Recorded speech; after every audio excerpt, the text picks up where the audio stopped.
Hey, it's your boy Dre off the top here. As you well know, we don't really do celebratory or anniversary stuff around here, but I think this one time allow us to do so because this is our 100th big deal. So thanks for being here.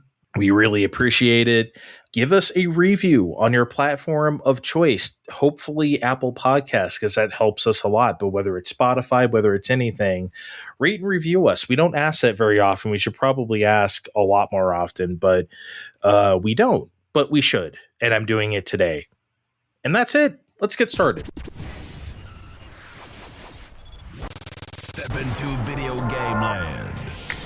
Welcome to Fine Time.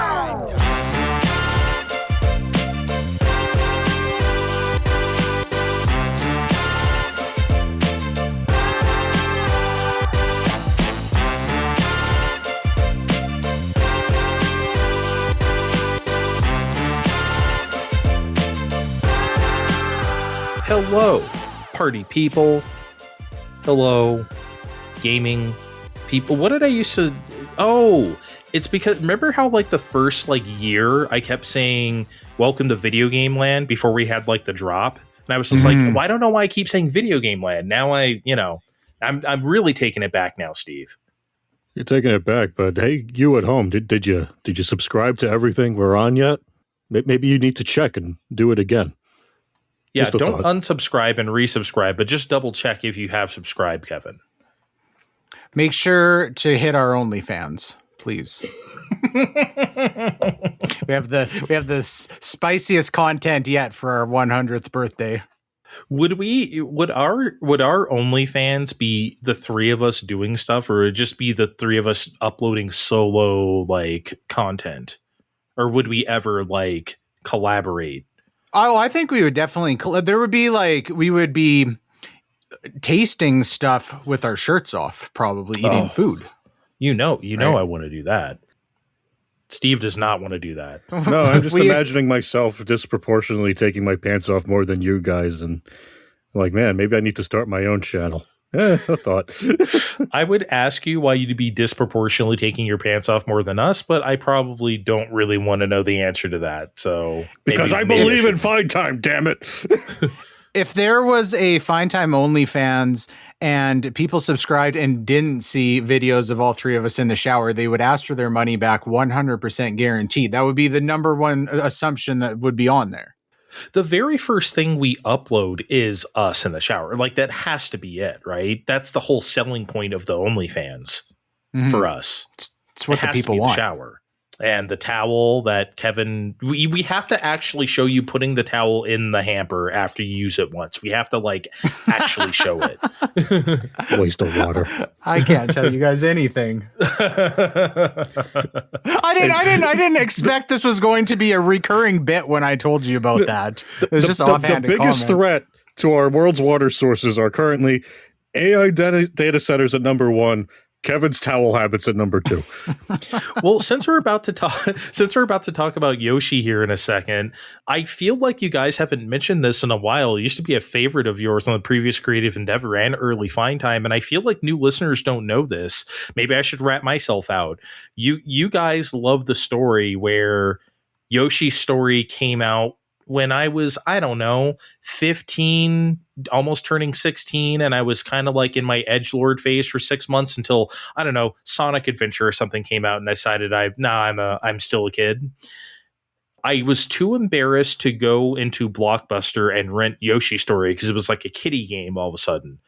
And so I had my sister go in to Blockbuster and get me the game and give it to me because I did not want to rent Yoshi Story. I was too embarrassed when I was like 15 for some reason because it was for children. What I love about this story is that you weren't too old to play the game. You were just too embarrassed to have it be seen in your hands. Yeah. No. I wanted to play the goddamn game. I just didn't want to be seen with it. That's all. My friends could know. Like, I had friends come over. Oh, I'm renting Yoshi Story this weekend or something. Let's come over and play. That was no problem. It was not like a shame. I just didn't want specifically the Blockbuster clerk and the people in Blockbuster to know, perfect strangers, that that I wanted to play Yoshi Story. Friends and family, fine. You know what I want to know? Did you tell your sister that you were embarrassed and that you needed her to rent it for that reason? Or did you try and play it off like, oh, hey, while you're at Blockbuster, would you mind grabbing me this game? Or did you have to go up to her and be like, look, I really want to play Yoshi's Story. I don't want everybody at Blockbuster to think I'm a little Yoshi girl. Can you please do this for me? I played it off like, well, I don't want to go in the store because we went shopping, because we went to like grocery shopping or somewhere else in the shopping center first. I'm like, I'm tired. I don't want to get up. Can you give me this game? Because I just want to sit here. And all we did was shop all day, and I didn't even want to do that. Blah blah blah. I guilt tripped her into it. I don't know if it worked, but she was pissed off and she got me the game anyway, so it worked, I guess. But so she was going into the Blockbuster already anyways. Yeah, they were renting movies or whatever anyway. So like I just said, give me Yoshi Story. And I knew it was something she wouldn't fuck up because it was an N64 game at that time. There wasn't a whole lot of those. It was the only Yoshi one. You know how it is with like people who don't play video games. They just see, oh, Mario, this must be the one. And it's like fucking 1,000-Year Door or something. It's like, no, that is not Mario Sunshine. You got lucky. That wasn't a real antiquated Blockbuster with a copy of Yoshi's Cookie still sitting nearby on the shelf. Oh my God. I think they cleared out all the, from that Blockbuster. I think that's where I got my Tetris Attack. For SNES, I think that's where I got like people rented it too many times, so they put it in the bin. Yeah. So there was a store that used to rent movies. What a fascinating business model. You know, right? Crazy, isn't it? Okay. Now that we're not Yoshi'd out, we've warmed up for Yoshi. Let us all three of us talk about Yoshi and the Mysterious Book.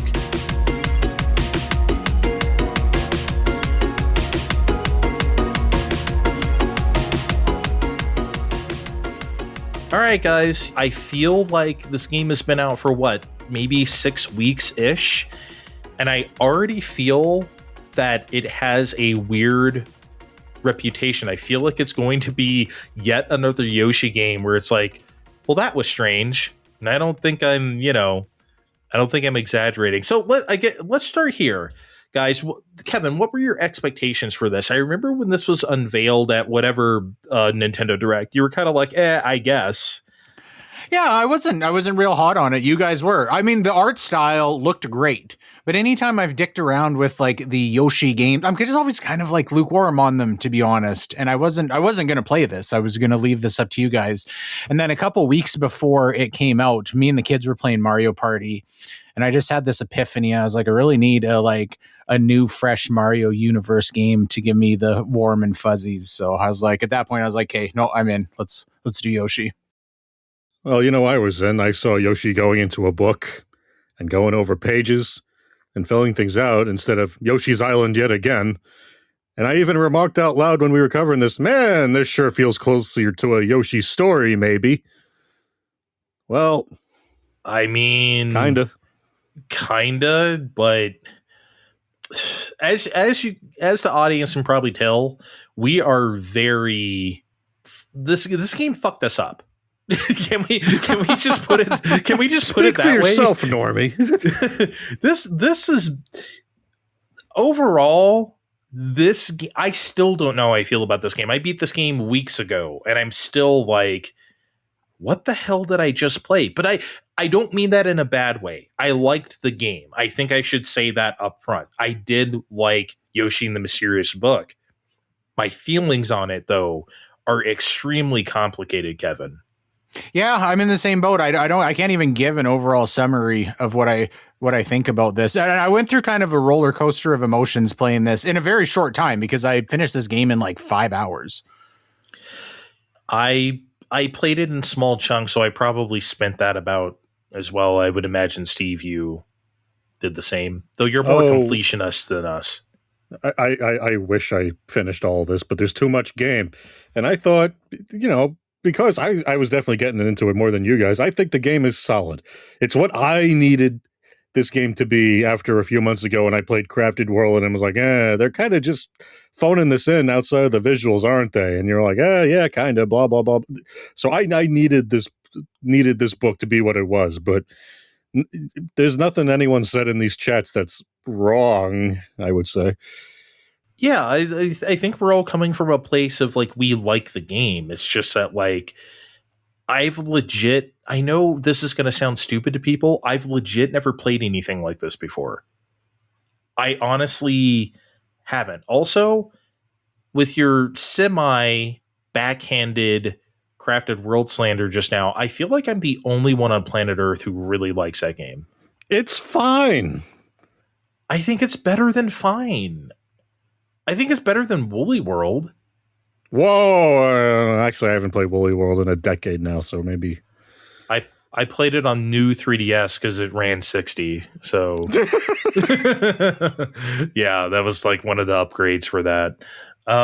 Just while you're talking about you can't like relate this to another game. I've got a very weird relation, but I couldn't help when I was playing this thinking about playing Echoes of Wisdom. It's obviously a very, very different game, but I had that same kind of feeling. Like it's like everything feels a little bit vague sometimes, or like the open-ended nature of it kind of lacks a structure that like lends itself to feeling like a lack of polish. Maybe there's not a lot of player direction.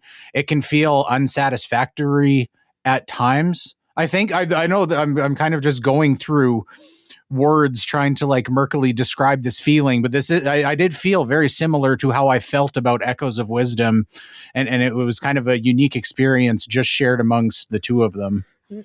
See, that's where I have a problem, because I can't disagree entirely with that it's like any other Yoshi game we play, because we got open-ish levels that are finished when we complete a task, and that reminds me very much of Yoshi's story, even if all these tasks are thankfully different than eat fruit and are largely hidden from the player until it becomes relevant. And, that, to me, that makes this Yoshi's story too, or at least that's what they were thinking of when they were making this thing. It is the most like Yoshi's story. If I had to say it's like another Yoshi game, it is the most like that. However, oh man, Steve, how would you describe, if someone asked you, like, what do you do in Yoshi Mysterious Book? What would you say? Because it's kind of a doozy. I almost don't even know how to describe it. Well, you're being guided along with the book, Mr. E, and he's like, hey, here's a thing that lives in this area. Let's go find out about it. And then you go in there and you do whatever the hell you want to make those little markers pop up. And for different things you can do, you can eat him, you can jump on him, he turns into an egg. Oh no, it's lit on fire. It's like it's fairly open-ended on what to do. And I guess Kevin just wanted to find the goal ring. I know other people probably just want to find a goal ring and move on. But. I don't think Kevin just wanted to find a goal ring necessarily, though. I don't know. Okay,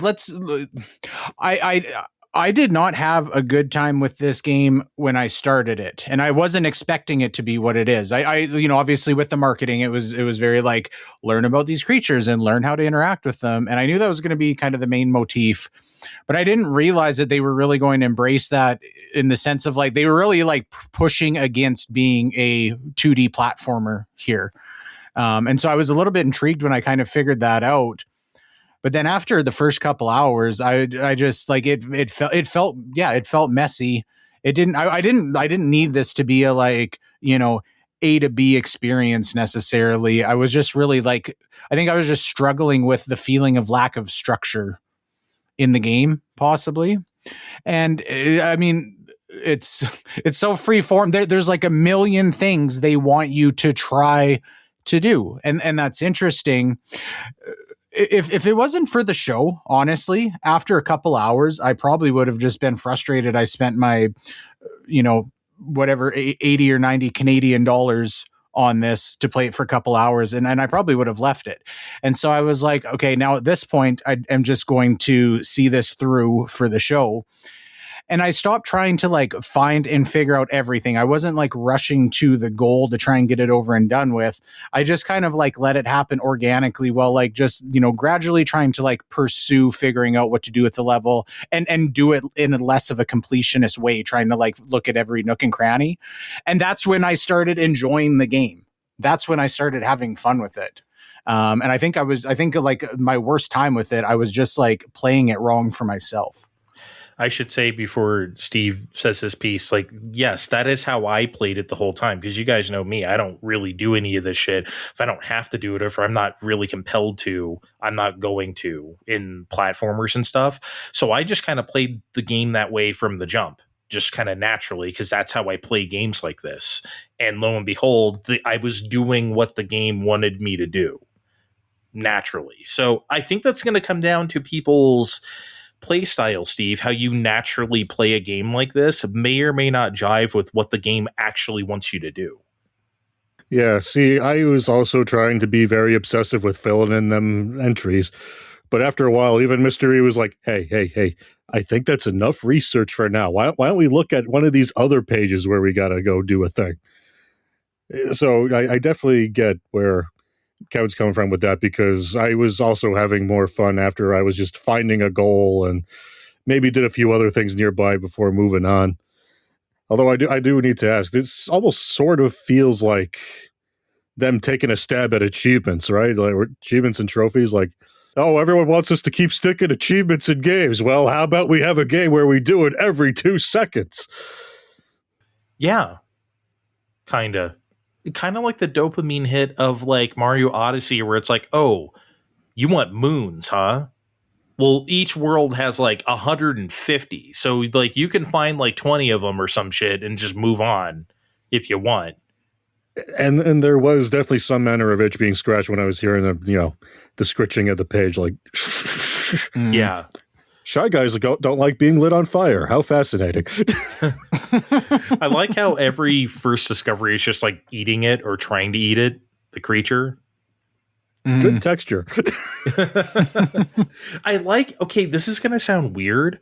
I like that they had basically the brutality of nature.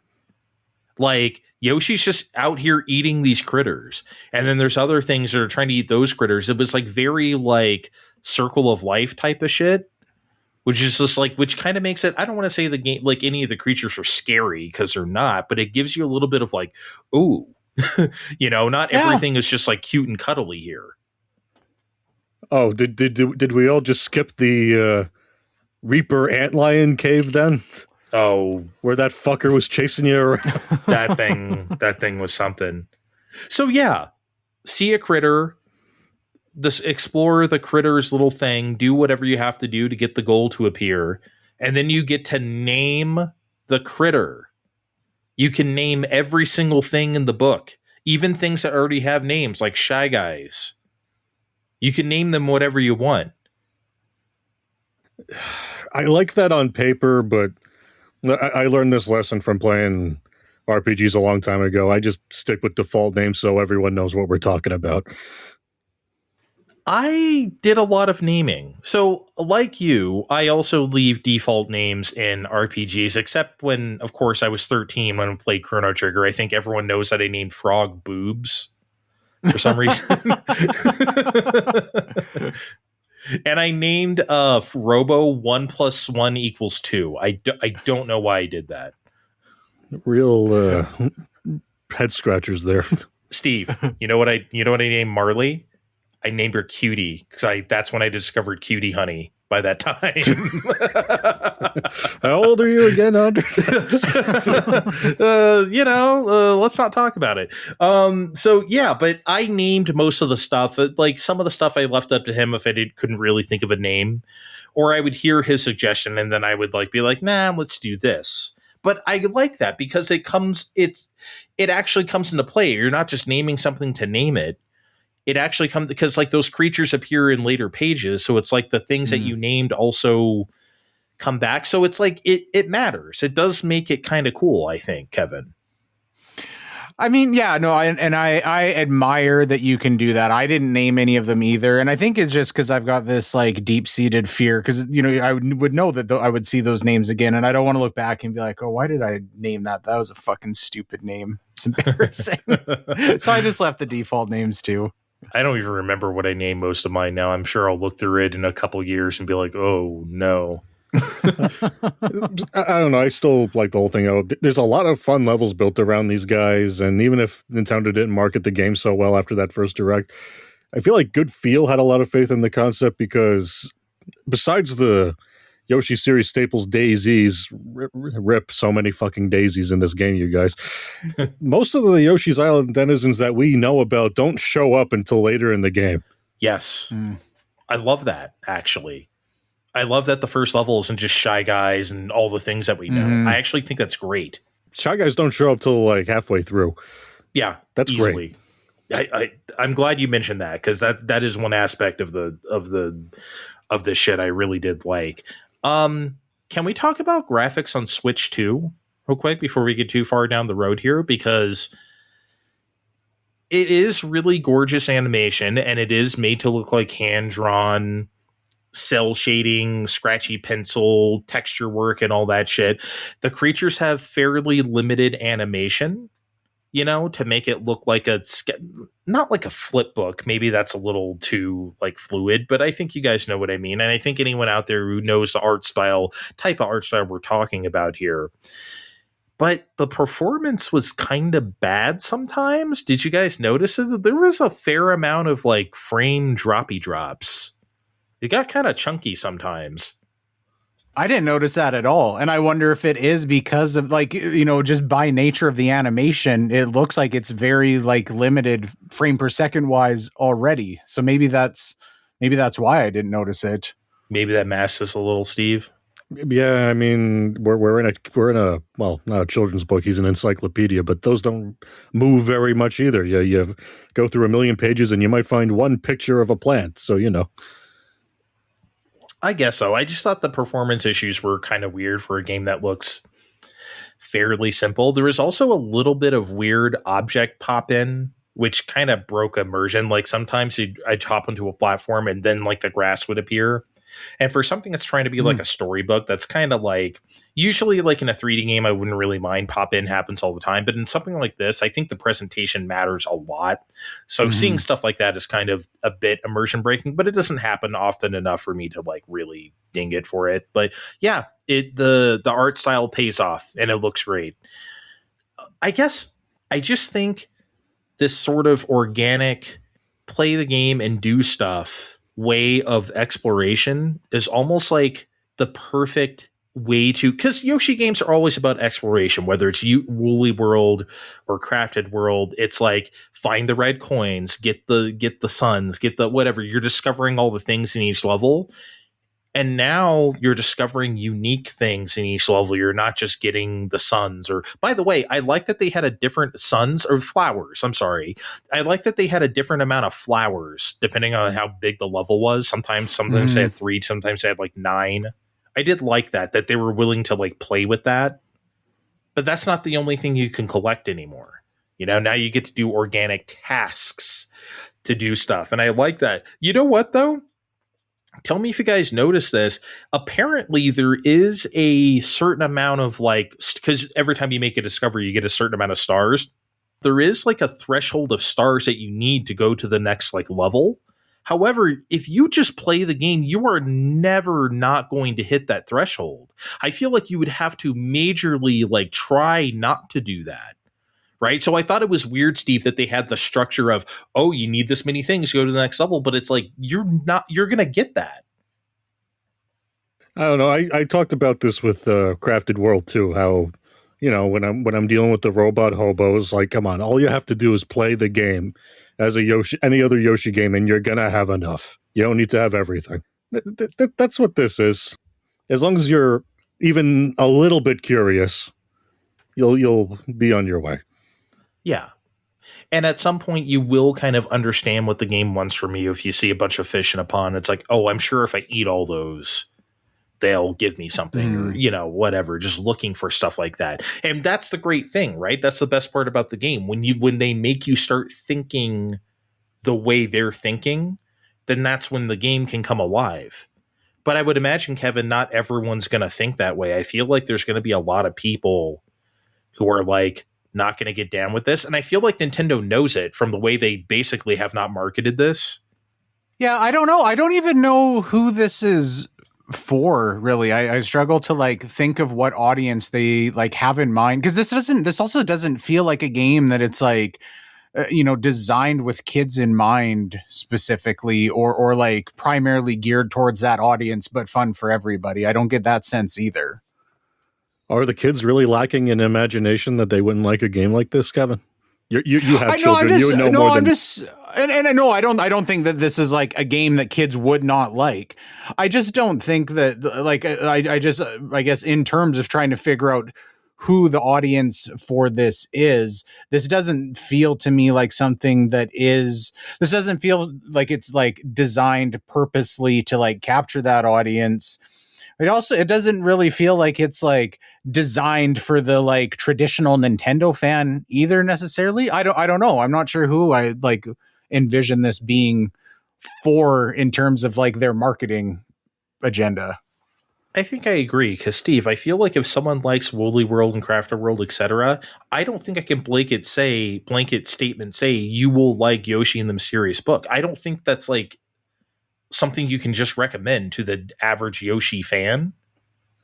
I don't know. I feel like I was the average Yoshi. They made this game for me, Kevin. The game was expressly made for Steve. I mean, there's other things I wish they expressly made for Steve, but I guess I have to have Yoshi in the Mysterious Book instead. Well, I'm happy. I'm happy it was one of us. I don't know if I really have. Oh, so you guys know me. I always talk about how the dialing back of stuff like, oh, games are either too easy or they're too tutorialized. In this game, you straight up can't die. You're not even supposed to die. There is supposed to be no danger here. In Yoshi's story, you can die. You can fall down a pit and lose a Yoshi, get carried off to the castle or something. That won't happen here. So it's very interesting that they designed they didn't just make the same old platformer and then say, oh, let's take away lives, which is the thing that always sucks. They made something so completely different and then decided, hey, we don't even have, like, death is not even part of the equation here. Mm-hmm. Which I think is cool. They found a cool way to do that. I was just going to say, I don't think it can be part of the equation because, look, we got the real artsy environments Yoshis are known for. The Yoshi games are known for, and with a lot of stuff to poke through and do. So that's what they did. And they play around in that sense too. And, Yoshi can't even get hurt or die because the conceit of what we're doing, we're doing supervised research in a magic book.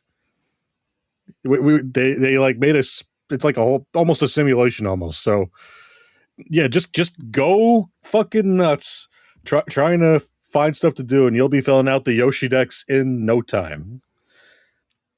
I struggle to think about what it would have even looked like if there was like that was absolutely the right choice to remove death and lives from this game. It would have very much conflicted with the design of it, I think.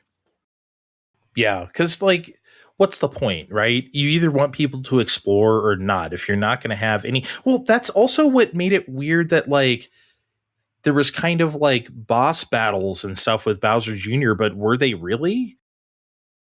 That's the thing. Like, you have boss battles, but you can't die. But it's also not like something where like, okay, you need to use your exploration skills to figure out how to beat him, because it's pretty straightforward. There's no real tricks to it, right? So I felt, I don't know, this whole game has me conflicted. I've never felt this conflicted about a game that I actually like. Like, if I would give this game like a B if I were grading it. I really did like it. And I would say sometimes quite a bit. But the design choices, I think, are just going to rattle around in my head for years because I feel like at every turn, I'm just like, what the fuck was that? See, it's a strong B for me, edging on B+, but I'd probably still just give it a B too. And that's not even, the game doesn't even end after you're done with Bowser Jr., because then they have like a whole bunch of other chapters for you to do. And a few of those creatures, and it's like, oh, I see why this isn't in the game. You have to actually think about this for a little bit. And I'm like, and I would love to sit down and do those, but I don't have time. I don't know how to grade this game. And sometimes on YouTube videos, they'll just have like a ridiculous, arbitrary like a grading system that has nothing to do with anything. That's how I want to grade this game. This game is 3 Yoshi eggs out of nothing. The's no scale. It's just 3 Yoshi eggs, and that's the grade. And I'm giving this don't an know 87 out of A. I'm going to give this game a 5 out of 7 or 7. we should have like odd number scales, right? I want to give this game an 8 out of 9. Right? I like that. Yeah, I really, this game does have some really, I don't know, I want to say like spectacle moments, but I don't even know if that's the right word. There are some like really cool, unique, like aha moments in this. And I think they did a good job capitalizing on that. When I think after playing this for a few hours, I wasn't expecting that. They kind of like have one-off moments a little bit further off down the road that feels like it was kind of meant to reward you for sticking with it even. Yeah, for you sure. You might have not been expecting that, but were you expecting the fishing level? Because I sure wasn't. I may have spent the better part of an hour in the fishing level. I was thinking about you when I played that. There's just so many good ideas in this game. You know, those make the best Nintendo games sometimes, right? It just feels like everyone has ideas. Okay, everyone give us your best idea, and we'll just make a level out of all of them, right? And that's great. And what? You know what I agree? That is great, but I think, well, no, I do, but I think you could say the same thing about something like Donkey Kong Tropical Freeze, where you're like, there are so many like cool ideas that are like unique, and you do them once per level and you move on, and then there's a really fucking cool idea the next level. But the difference is that there is like cohesive, like sensible structure around those ideas. Maybe this is like ideas from a game like that where they didn't know how to like implement them. So this is just kind of like a rough gradual framework around those ideas that are too wacky to like really implement in like a traditional 2D platformer. I don't know. Yeah, I don't think you're wrong, but I don't know, like Mario Odyssey is an ideas game as well, and I think that's a very cohesive like unit of a game, in my opinion, that doesn't feel like all over the place. Because all those sub levels are just like, okay, here's a T-Rex. Oh, here's fake Mario Kart. Here's fake Super Sprint or whatever you want to call it, right? Here's, like there's all sorts of things like that, but I don't think Yoshi and the Mysterious Book doesn't come together. I don't think it feels disjointed or just like, okay, now we're doing this. No, it's just so weird. It's just like such its own unique thing that it doesn't, I mean, like, rather than these really cool, unique ideas being baked into the game, these cool, unique ideas are the game. And I don't want to sound like I'm like poo-pooing this. I feel like every point we were making, I'm coming back and I'm going like, well, I did wind up really liking this. I enjoyed myself, and it was a really like interesting, unique experience when I started playing it the way I should have been from the start. I just like struggle to like come to terms with like any like concrete thoughts. I just like have more questions every discussion we have about it. Yeah. It's gonna take me a long time to unpack this one, but apparently Steve has all the answers. He knows everything about the Mysterious Book. I don't know even remotely close to everything in the Mysterious Book. I don't. If I was like 12 when this came out, I would have had the time to go through all this and whatever, but not now. I feel like, I guess to wrap this up, I feel like people have a weird barrier sometimes with Yoshi games where it's like their expectations are never what the games actually are. Because, like, I'll put it this way. Let's say Yoshi and the Mysterious Book were some indie game that did this like kind of cutesy, cozy game, like something to play with your spouse or something like that. A cute game to relax to, like, like something you see in like a wholesome direct. People would eat this shit up. People would be like all about this. I feel like, I know this sounds like weird Nintendo fanboy shit, but I do feel because it's Yoshi, it makes people be like, really? they have like a reaction to it for some reason. Whereas I feel like if this were not a Nintendo game, like I said, if this were some indie game, people would be like, oh, look at this cute little thing. You get to discover these animals or these little critters, right? Like, am I wrong? I don't know. No, yeah, I think you're absolutely right. That's an interesting like way to look at it. And you can't die, so it's perfect to play with my son or daughter or something, like, you know. But people are not going to say that about Yoshi and the Mysterious Book, I don't think. So I don't know, man.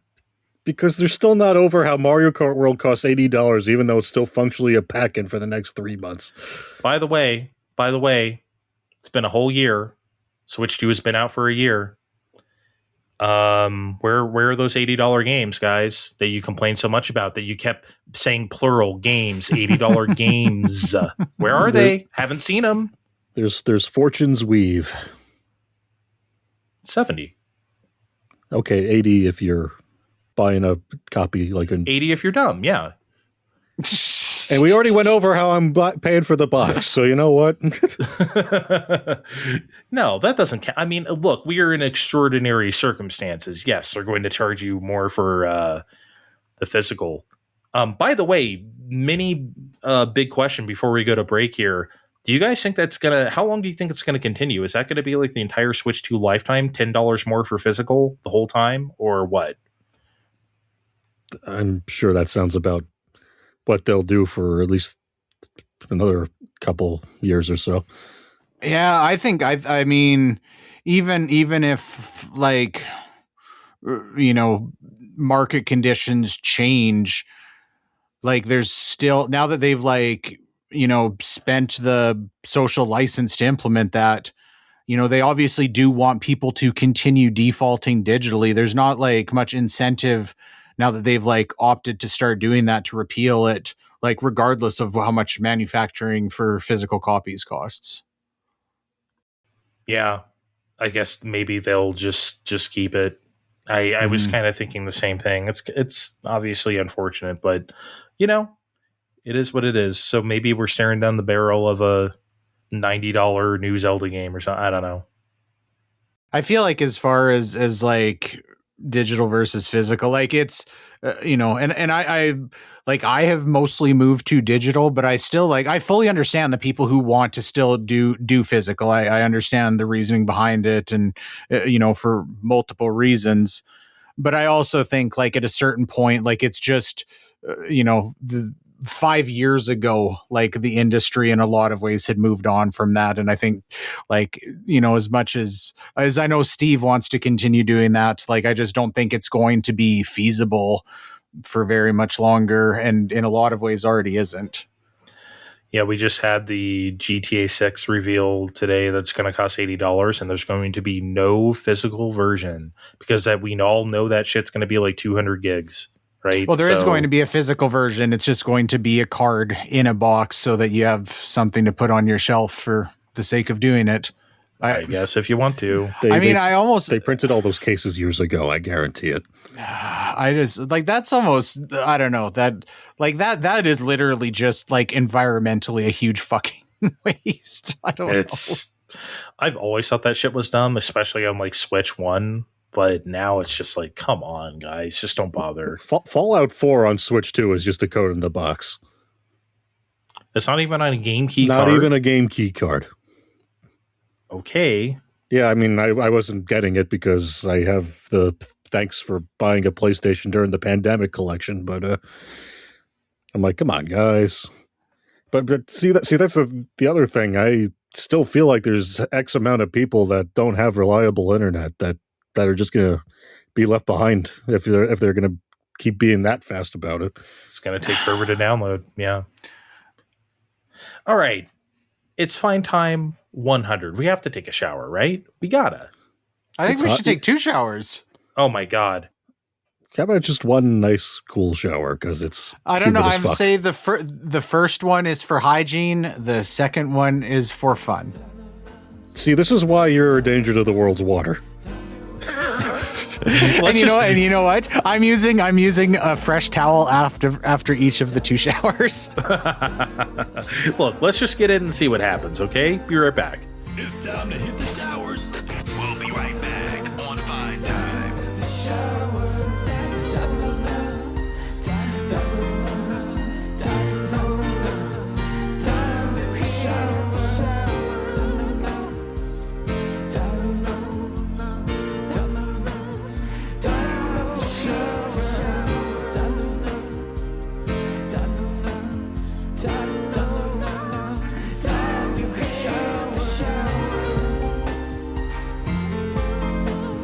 Yeah,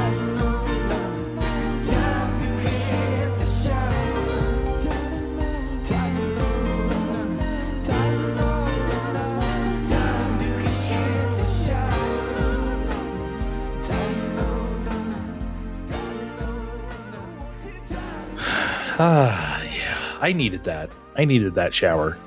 You know, sometimes you just like, you're not even necessarily so dirty, but you just have like a weird day at work or something like that, and you just need to get in the shower to rejuvenate your brain, you know? See, I was with you for all that, but Kevin just kept saying, yeah, water, just keep going down that drain. Yeah, let's just waste it, not even wash ourselves with it. Just go down that. You're nasty water, aren't you? Imagine, real weird about it. Imagine that's someone's fetish. You get off on wasting water. I mean, someone does. That's something. All right, folks, we have a taste test. Here's the problem. I have a raging toothache right now. I've been a trooper. I've been trying to fight through it this whole time recording, but it fucking hurts. So I am not particularly in the mood to put cookies in my mouth right now. But I might try a nibble. I definitely didn't want to delay this taste test, and I don't want to like not have any. So I'm gonna participate with the guys here with it, but I may not be able to go full bore. They'll be able to tell you more taste stuff. So just that, sorry about that, but you know, teeth happen, right? I bet you they're going to smell so good you're going to be motivated to at least have a nibble. I might try. So I guess I should tell the people what we're doing. We have the Oreo BTS. Yes, BTS is back and they have their own Oreos. We tried the Selena Gomez Oreos last year. We've tried several Oreos, I feel like, on this show. Now we have the BTS ones. Do you guys know anything about BTS? I mean, me and Steve just learned ourselves about K-pop from watching that movie last year, but I don't know anything about BTS, Steve. I similarly do not know anything about BTS. Though it's interesting you bring up the Selena Gomez Oreos because I think this package might be about the same shrunken size as those. It feels like it is, yeah. Kevin, do your kids like BTS? Do they like K-pop at all? I know absolutely nothing about BTS. No, it's not. Except that they not exist. My wheelhouse. Yeah, I mean, I have heard of them before the Oreos. So Okay, so that's where we're at. We're all in the same category here for this. So we don't suffer from BTS. It's a nice package. It says brown sugar pancake on the front here. The BTS logo is glowing dark blue, and it has some words in Korean. I assume it says also brown sugar pancake. I have no idea. Here's, guys, on yours, does it say in the bottom left, Slit appears when opened? It does. Oh, I don't think that's filthy. It bottom left under, well, because you probably have different, because Canadian, right? Yeah, so, no, maybe all the French is taken up mine. We've got like Health Canada things. I don't have no Slit, nothing. Yeah, on the bottom left it says Slit appears when opened under like the calorie and fat information and stuff.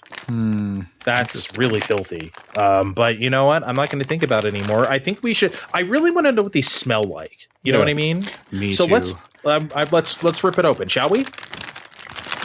Ready? Oh yeah. Okay, go. Oh my god, I could smell them like before even putting my nose up. They smell smell good. Sweet and good. Oh, I smell brown sugar. Yeah. They really do smell like pancakes, right? Yeah. Yeah. Oh man. You know, I have not had the pancake, like, so I know I've seen the Korean like pancakes, the flavor this is based off of, but I have not had them myself, so I couldn't like compare. Is that why they're purple? Yeah, they are purple. They're light purple. The one I picked up says BTS in big block font. Did they say different things? Yeah, they do. Mine says our happiness is, oh god. Oh, our happiness BTS Army. Got a little smudge there. The biggest love BTS Army. Our universe BTS Army. Yeah, so I wonder how many of these there are. It's kind of interesting. I want to know before we eat them, and this might be from Amazon delivery, but mine are very like quite like, it seems like the filling is not as uniform as a normal Oreo. Like they're kind of like lopsided, some of them, and a little haphazard inside my Oreo case. Well, because it's not just the white cream; it has like the brown sugar cream too. It seems like it's both. So Looking maybe at the they package, didn't. that seems to be the case too. They're the one picture on the right. Yeah, so maybe they're just not like layered. Okay, you guys have a bite. I'll probably have a nibble with you here, but you ready? Yeah. Oh, Okay, yeah. eat it.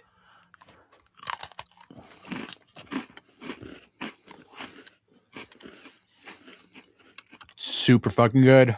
It's very sugary. This is very good. This is so good. Yeah. This is better than Selena Gomez. I'm just going to say it right now.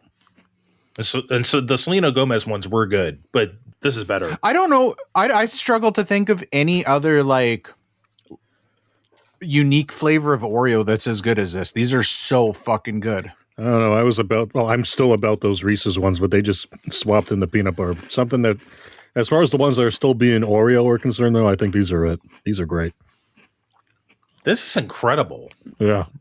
You know, like, so I'm not like into like double stuffed Oreos or anything. I like the regular amount of cream. However, I always do think the worst part individually about the Oreo is the cookie part. It's just okay. It's just that with the cream, they come together to form something good.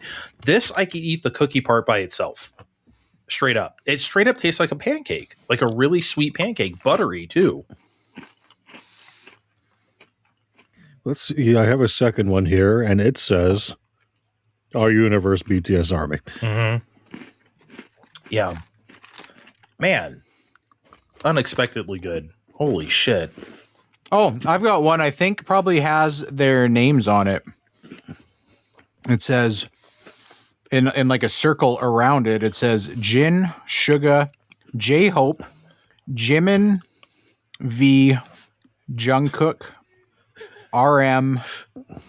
Oh, and back to Jin. I have heard This of is why we don't invite you on the Weeb shows, Kevin. I heard a J, what did you say? J Hook? We sound so old right now. Oh my god. Jungkook, is that the one? Oh, you're Jungkook. asking Yeah, about? yeah. I've heard of a couple of those names just because you guys remember what the K-pop stands were like on Twitter back in the day. Like you couldn't avoid that shit sometimes. Like they were just like everywhere. So I know some of that stuff from the previous decade. Yeah, as I understand, BTS like went on hiatus for like some years, and I guess now they're back. So this one just has an emblem on it. Oh, it sure does. Interesting. I can't. This tasted good from the couple of nibbles I had. I cannot wait to have all of these when my mouth stops hurting. Yeah, I gotta put this aside for now. I've ate 3 of them, and my diabetes is probably driving up. All right, maybe we should end this segment before we get too lost in the sauce here, huh? All right, thank you BTS, thank you Oreo. This is maybe the best Oreo I've ever had. All right, guys, this is typically where we do big questions, and I guess maybe there is some stuff, but honestly, for our 100th big deal, we didn't really want to do any of that stuff, and also, you guys got anything to say about the latest Microsoft menagerie? God damn. We should wait till something actually happens with that, I think. Yeah, but nothing's... The Gabe Cube is priced astronomically, as we probably expected. Imagine if there was some like good, cool news for our 100th. I know, right? Instead of everyone getting laid off and or sold and everything Wiz sucks. And nothing else has been added to Super Nintendo Classics. So yeah, we don't really have anything to talk about, I guess. Well, I mean, we kind of do, but we don't really want to. So we figured for this 100th, we're just going to run back our hits. We're going to play the hits this time. And we haven't played this one in a while. It's Unpopular Gaming Opinions, where we just get on here and espouse something that we know everyone's not going to like, or that we're pretty sure nobody's going to like.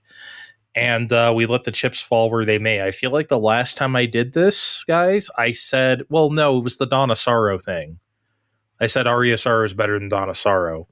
I feel like I always come in here and drop bombs. I think the time before that, guys, I said New Super Mario Bros. U is better than Mario Wonder.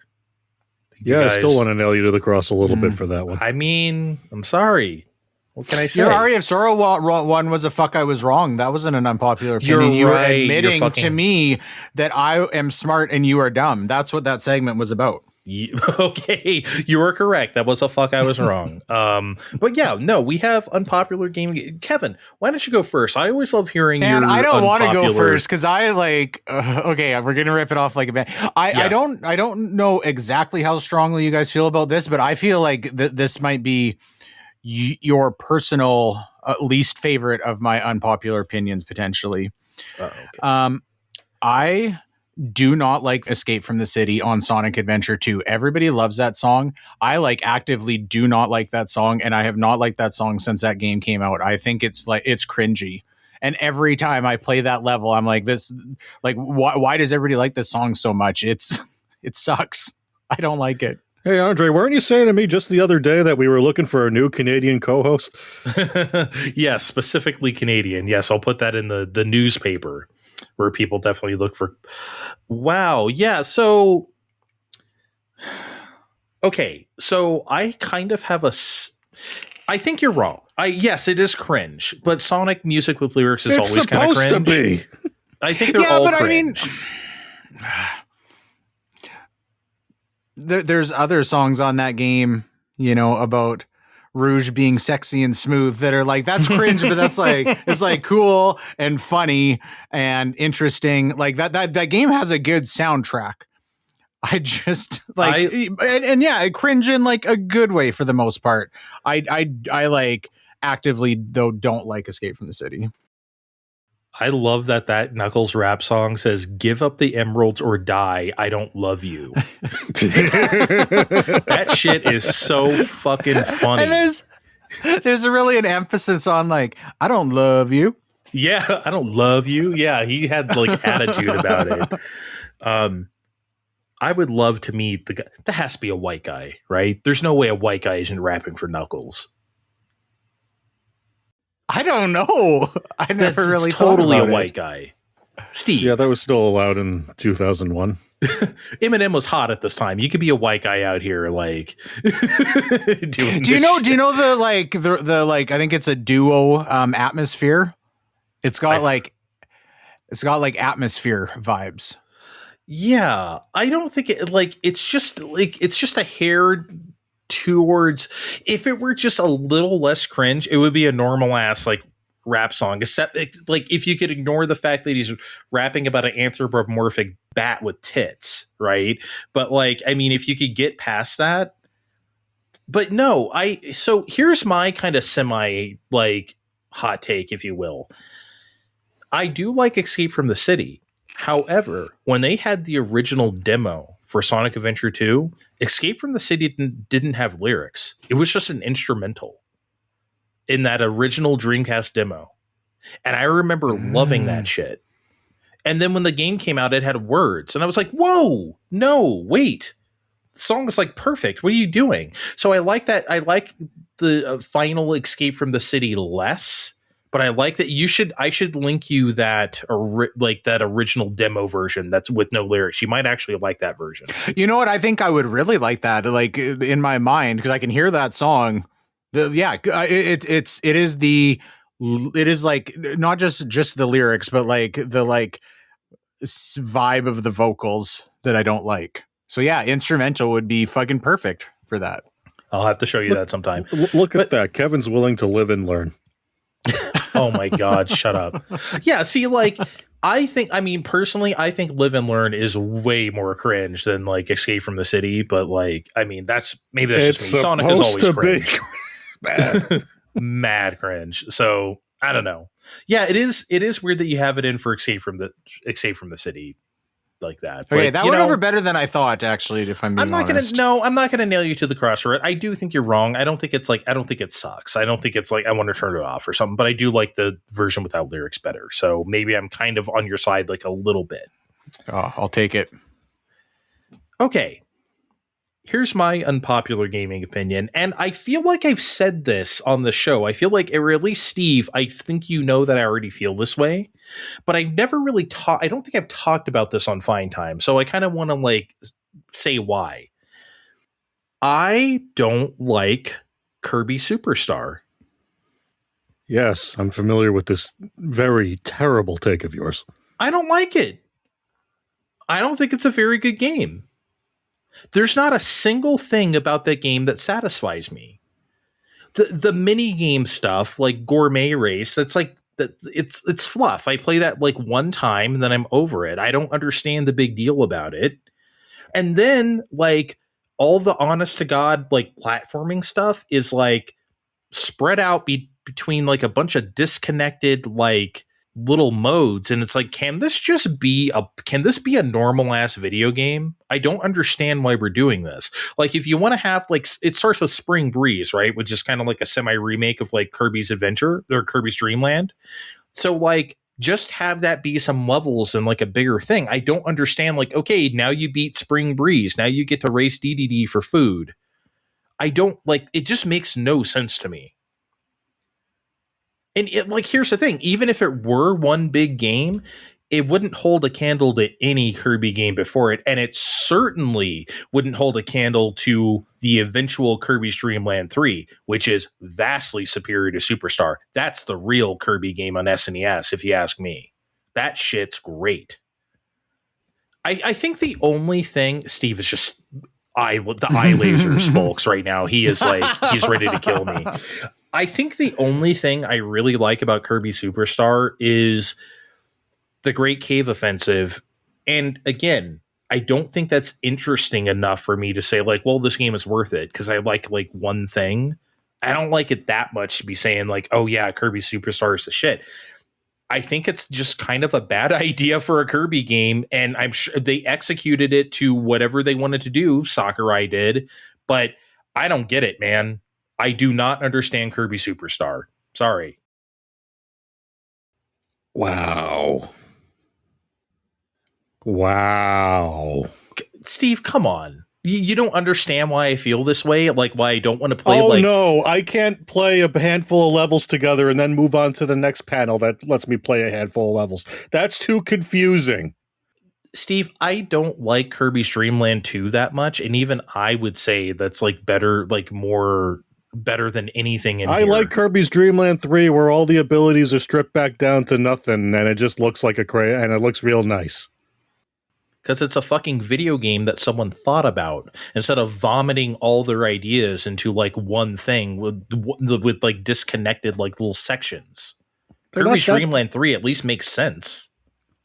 I don't know if the Superstar made sense. They even made Air Riders an indirect sequel to it. The love for this game will always escape me, I guess. Vin has yelled at me about it. You've yelled at me about it. I just don't. I'd yell about it for you some more, but we don't have time for a 4-hour podcast. Also, okay, I feel like you have to give me this. I don't think you're going to agree, but I'm going to implore that you do anyway. I feel like the game controls kind of sticky. Like because I first played this game on SNES Classic and I first thought that thing had some input lag, but no, I played Mario World and Super Girls and Ghosts, games that I know like the back of my hand, and they didn't feel fucky to play. There's something kind of sucky about the way Superstar feels in the hands that isn't the same as other Kirby games. Can you at least give me that? You're right, Andre. I don't have to give you that. Oh, you're a fucking come on. You think that play that and then play like any other Kirby game? It does. I don't think there's something like weirdly laggy about it. I think it's just you and the handful of other people that also want to make some noise by saying Dreamland 3 is the better. It's not as uncommon a take as it was a few years ago. I feel like if someone wants to, man, how do I get views on this right now? I will disparage Superstar on the air. That's what everyone does now. I mean, I feel like everyone just turned the show off because of this opinion. So, I mean, I don't know, man. A bunch of yous are creeping out of the woodwork, and I don't like it. It's not a very good game. Although I guess it flows into my bad take because, you know what, guy? I told Andre the other night because it was 4 a.m. The other week because it was 4 a.m. But Kevin, I beat your ass in finishing Final Fantasy Rebirth. Fucking game. I know. I already knew that. Great fucking game. Loved every second that I was allowed to play it, even after I had to stop doing side quests after a while. Otherwise, it would never get done. Now here's where I'm going to get nailed to the cross by probably with Kevin and maybe everyone else later, because everyone else has bad takes online these days too that just can't be stopped. And I guess I have my own sort of bad take about it.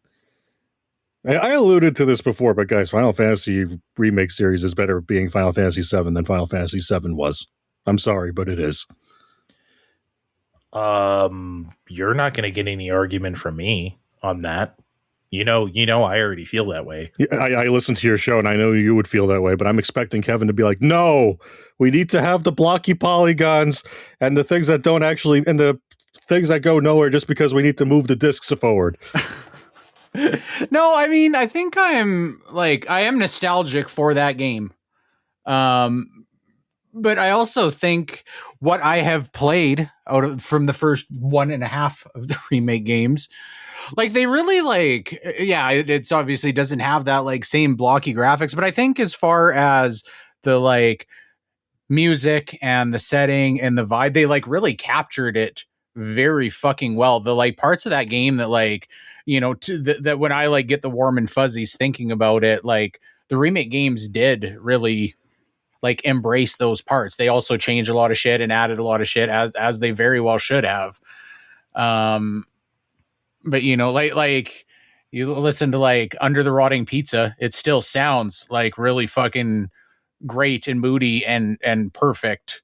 I don't know. I don't think that's a bad take. I don't. Okay, because I think I probably agree with it. I've been online all over the place, and they're like, "This is bad. This is the worst thing that happened to Final Fantasy in years."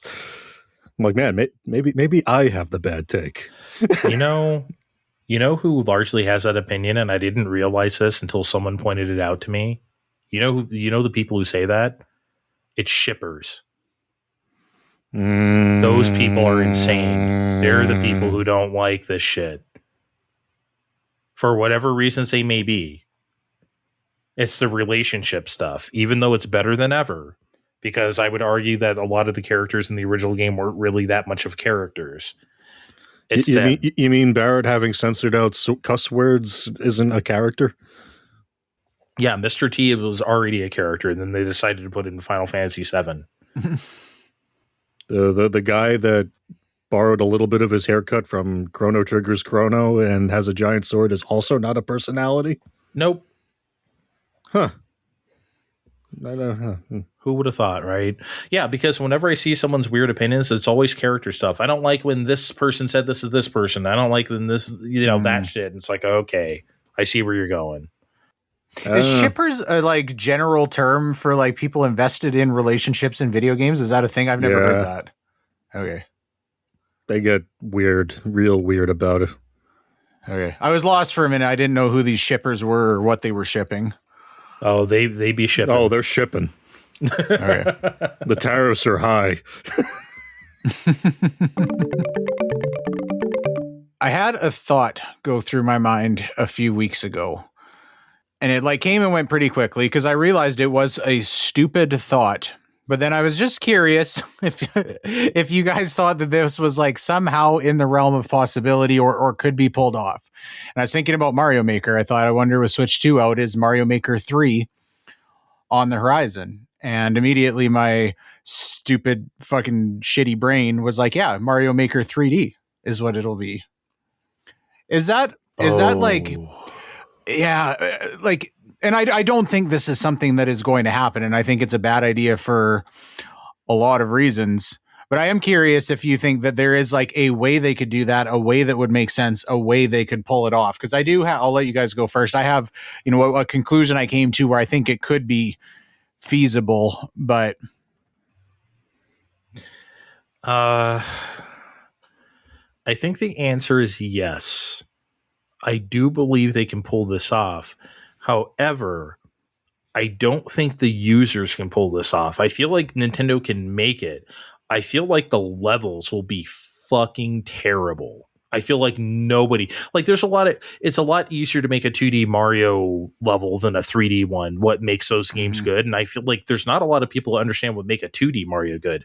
I don't think anyone will understand what makes a 3D one good. So I feel like Nintendo will have the tools and they'll do it. They will not, I'm not saying they'll absolutely do it. I'm saying they can do it. I just fear for what's actually going to be online. I know for my own self, the only thing I'd come up with in a 3D space is a Captain Toad-like. I mean, one of my levels is in Mario Maker 2 hinged on you not being allowed to jump. So I don't know. That's my dumb, not a game designer brain in action, already thinking about this. Okay, so what I came down to is I think it could be, and 100% what Andre said. The problem is I think like the tools could be made, but the execution would be very poor. And maybe the best way to mitigate that, and I don't think that this is necessarily a good idea in itself, but to kind of if they did something like that, but restricted it to, very similar to Mario 3D World, right? We have like a fixed camera and a 3D space that's not like, a camera behind the character going around, but rather giving you a 3D space that kind of like operates on a limited 3D plane with a certain amount of depth. Okay.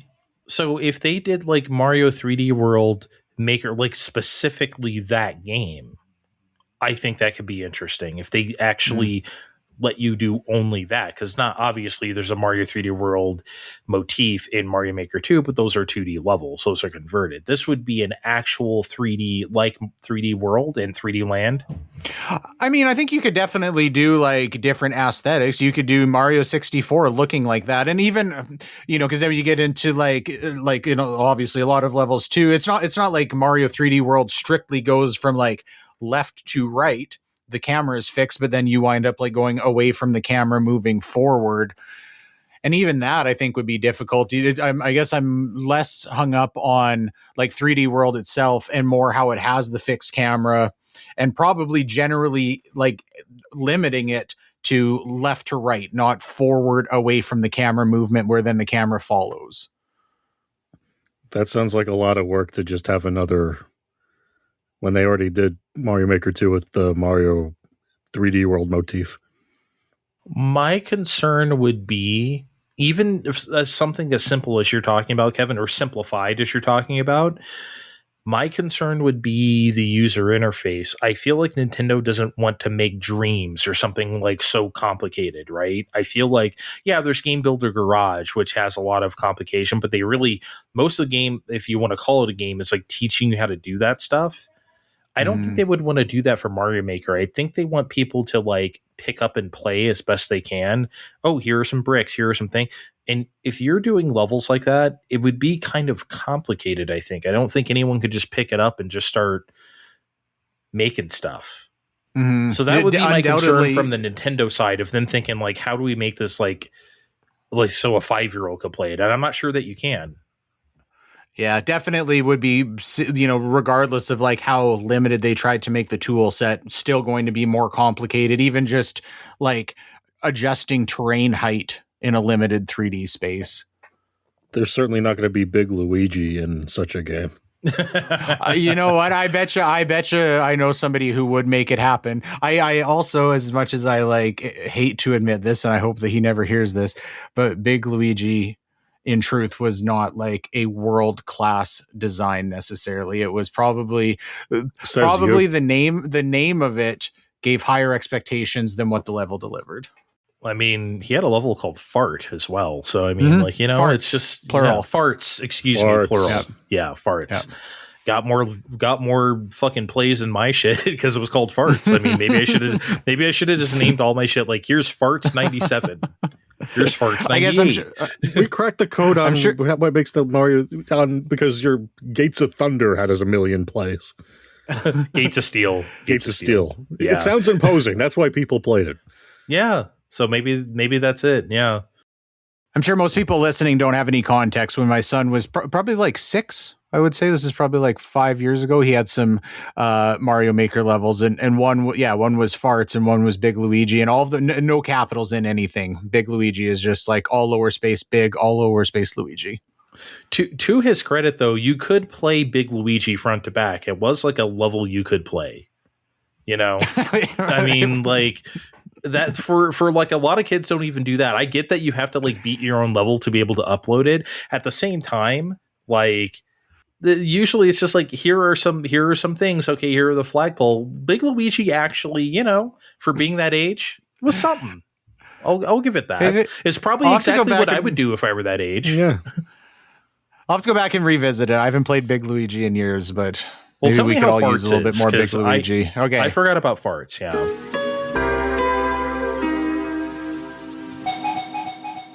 All right, I want to ramble on for a minute because I've been thinking about something repeatedly over the last few weeks.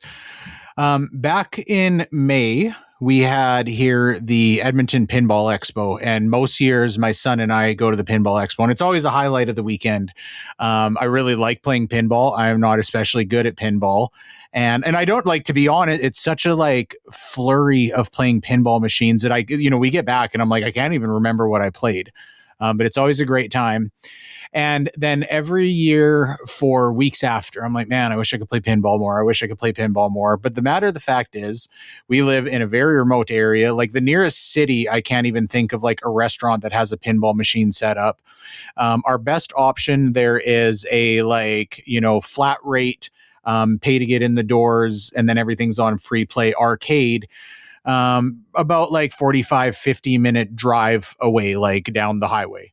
So it's not like an easily accessible thing. And so I started, and I've done this before. I did this, I think a few years ago on PlayStation. I started playing Pinball FX. And so then I started dicking around with it on Switch because playing digital pinball, like I do not like playing it in landscape orientation. And so then I'm like, I want to play this on Switch so I can like turn it sideways.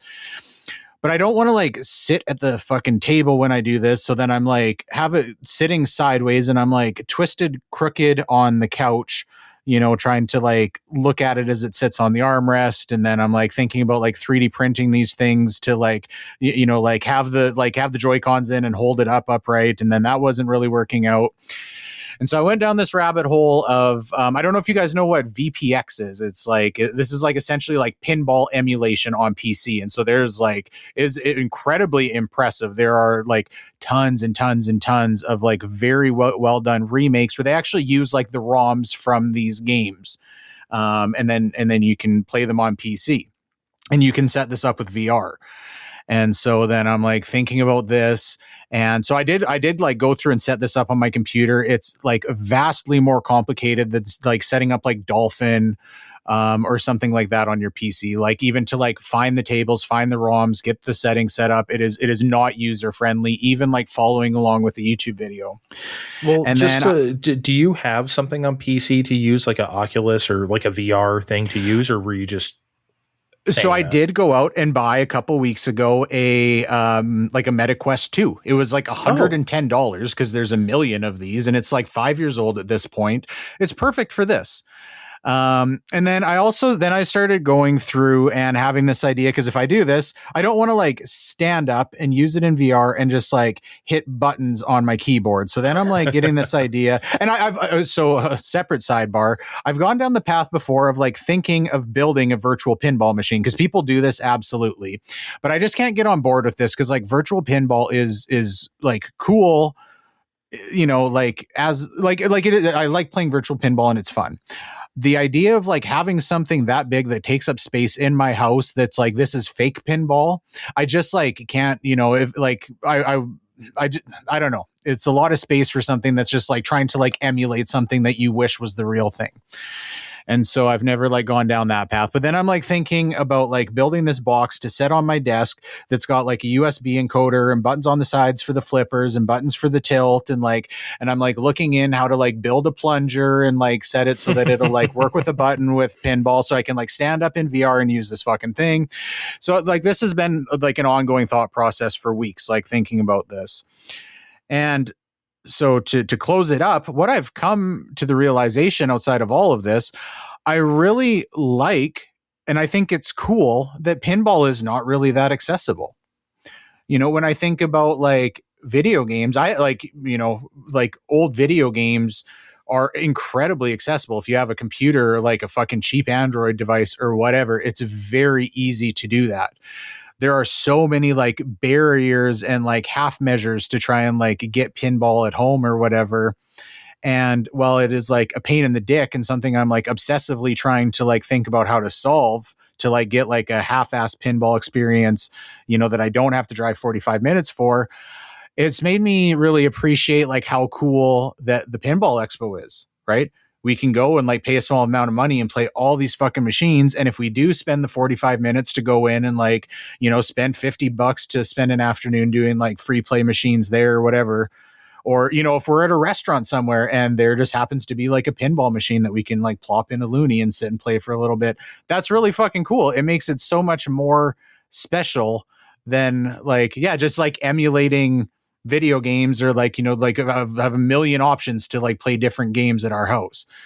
And so I think you know, again, it's a pain in the ass, but I've really appreciated pinball being somewhat inaccessible and like making it more of a cool and unique experience just by virtue of that. And so that's my spiel.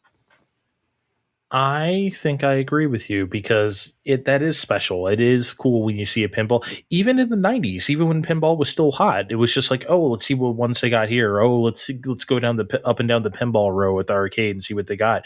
You know, yeah, in the 90s, pinball wasn't as hot as like maybe the 70s or 80s, but it was still a big deal. Mm. And that is true. That is, I like things that you have to work for sometimes, or that can only come from this one thing, this one way, and there's no real way to replicate that other than just playing that thing. And it's great because everyone can go out, not literally everyone, but like where there's a pinball machine, it's like you said, pop a 50 cents in there and you can play pinball. You don't have to buy this whole contraption, right? So yeah, I think that is great. I think younger people are returning to that kind of stuff with the way, I mean, we see the way they're getting into like analog photography or, you know, any of these shits that we may have grown up with. We're in an interesting spot with this kind of stuff. And I think pinball is part of that. Yeah, well, I think even just in general, like, because the internet has made everybody like kind of in this mindset of like everything should be accessible easily all the time. And so then these things that are like more analog or like not just as easy to like access instantly. But yeah, that's cool. I like that. It's important to archive everything, but everyone's right here because, look, a few years ago I got taken. My sisters took me to I guess you'd call it a pinball hall. They weren't really a barcade. It was in an area with a bunch of bars. Like, hey, we got a bunch of pinball machines. You can play a few hours on free play. And they had Brida Pinbot sitting in the back. Hell yeah. Yeah, hell yeah. And yeah, it's nice that all the art is preserved and things, and I'm sure they got that you can roll on your virtual table, but you don't have that kind of encounter where if you're just going to look it up, of seeing the whole ass table and everything that construed it. And mind you, I do like virtual pinball. I did play a lot of you know, I used to play Pinball Arcade. I used to play it on Vita because you could play vertical on that, and so you could flip that bitch, and you could play it on Vita that way. So I did that a lot, and the purchases were cross-buy with PS3. So my roommate at the time, Patrick, he's been on the show a couple times. He would play the PS3 shit, then I would play the Vita one because our shit was connected. We got that. We had that scam going. That was fun. So, but yeah, no, I like virtual pinball as well. I have no problem with it. No, it's not the real thing, but the recreations these days that you can do is kind of incredible. Like the stuff they do in Pinball FX, especially with like, you know, that shit's Unreal Engine 5. So like with the way the lumen hits the, you know, like all the lighting and stuff, like it looks really great and it's better than ever. So yeah, I do like virtual pinball, but you know, nothing beats the real thing. Yeah, it's funny. It's interesting. You can like chase that. Like, if I don't know if you guys have ever watched like the people who build a virtual physical pinball machine like to the nines and set up like, because they have all sorts of like I'm blanking on the name, like motors that will like literally physically shake the table as the ball hits around, even just to like add to like the haptics and vibration of it. But yeah, the more you like, I think the more you like chase that and try and like make it the real thing, the more the like little things that are not the real thing are just going to like stick out that much more, which is cool. Yeah. It's really great. And like, I think also I have an appreciation for the virtual pinball because I have mostly played the real things. Like I have played the real Star Trek Next Generation or Addams Family or whatever, any of the pins from back in the day that are on there. No Good Gophers, et cetera, Fishtails. So I know how they're quote unquote supposed to play. And so I can really appreciate the work that goes into these. Whereas like if you've never played like real pinball, you may not be able to do that. Fine time.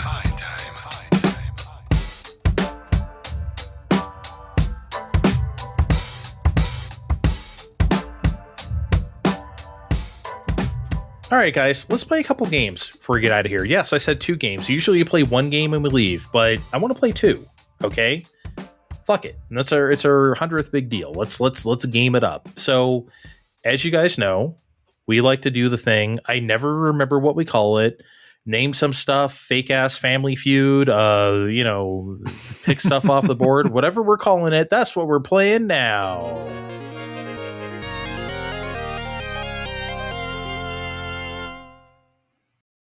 You excited?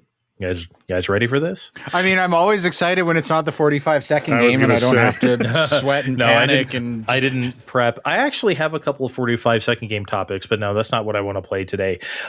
Kevin, while you were out, I think last month, did you catch Steve? Did you hear the topic I gave him? I said, name the top 15 best-selling Saturn games. I did listen to that, and I was extremely appreciative I wasn't subjected to that as well, because I would have been absolutely zero help. Oh yeah, no, I gave that to him on purpose. I was like, I know Kevin doesn't know. I'm sick of Steve doing pretty okay at this. We must make him fail.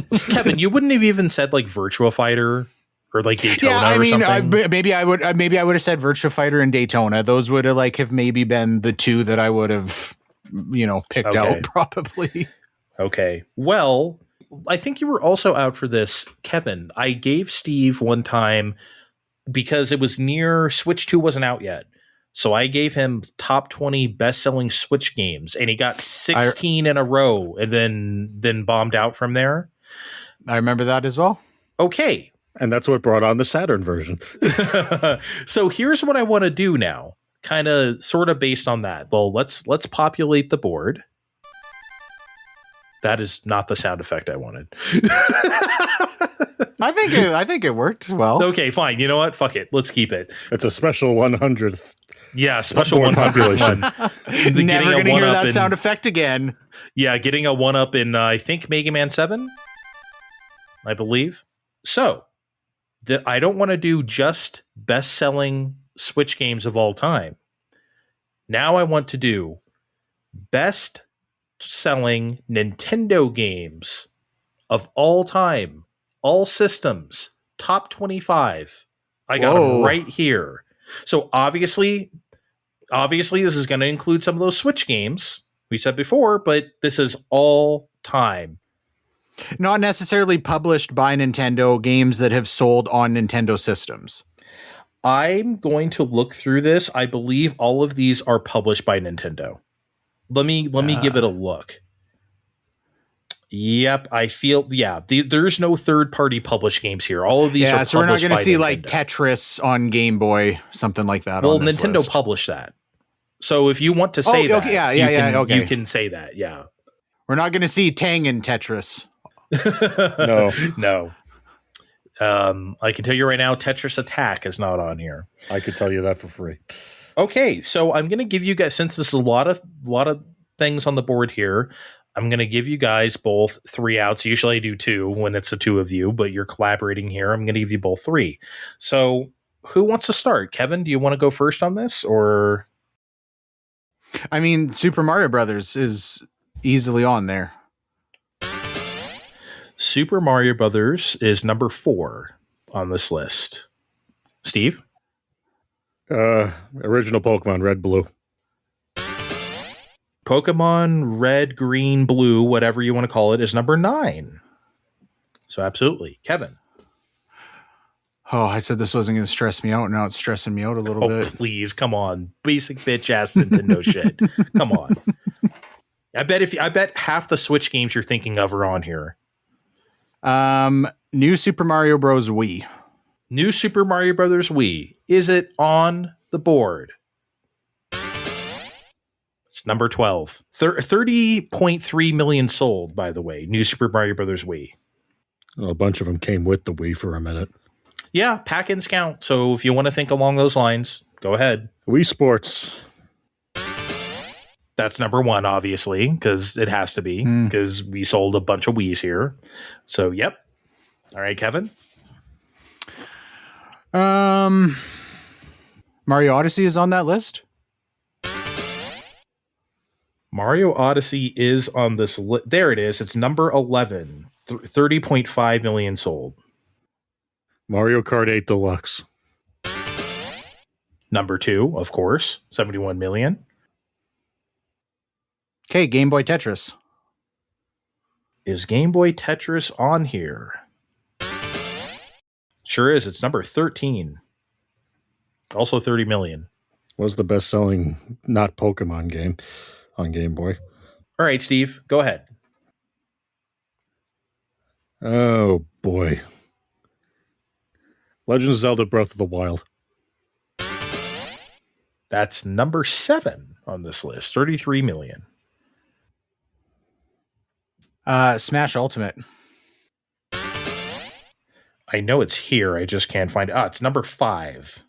Number 5. Shit. Yes. So 37.7. So you guys have what? You guys got 1, 2, 4, and 5. You don't have number 3, Steve. Is number 3 Animal Crossing New Horizons? Sure is. That was my next pick, you son of a bitch. I'll pick something else. Pick something Pick your else. nose. I'm trying to think back to when you guys played this on Switch, how high Nintendo Switch Sports was, because I remember it was on the fucking list, and I'm always like, who bought that game? Yeah, you're like the only one who's surprised that people bought that. I was Okay, surprised, Nintendo but not Switch as Sports. surprised Is it Kevin on? was. Is that top 25 material? You want to Is say it? Nintendo Switch Sports? I do. It's not on here. It's not. Well, I on feel here. vindicated. Nobody even fucking bought that. Didn't get in the top 25 Nintendo games of all time. Fuck that game. Yes, nobody bought it. Steve, save him.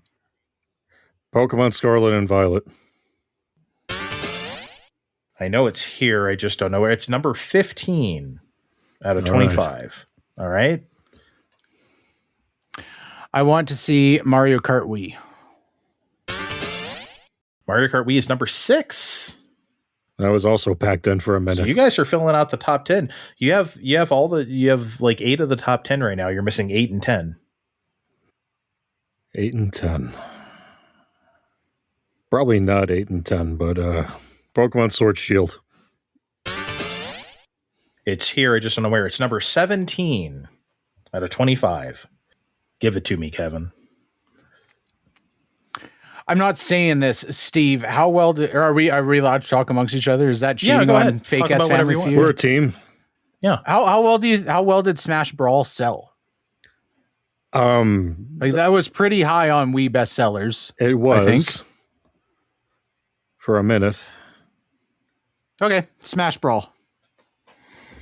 Man, I don't know if that's on here. I'm looking through. Let's see. Smash Brawl. It's not here. Sorry. Okay, this was hot for a minute. Wii Fit. Wii Fit's on here. It is number 21. 22.6 million sold. Be careful, Kevin. You only have one more strike. Then Steve has to I'm go really it alone.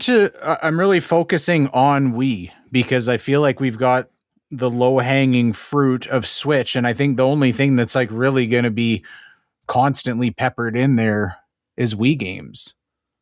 Oh man, I want to give you a hint so bad. Maybe that's a hint within itself. But Should we be thinking more like DS, Steve? We probably should be thinking more. Okay, Mario Kart DS. Mario Kart DS, is that on here? I wonder. Let me see. Yes, it is. It's number 20. Let's test the water a bit. Mario Kart 64. Ooh.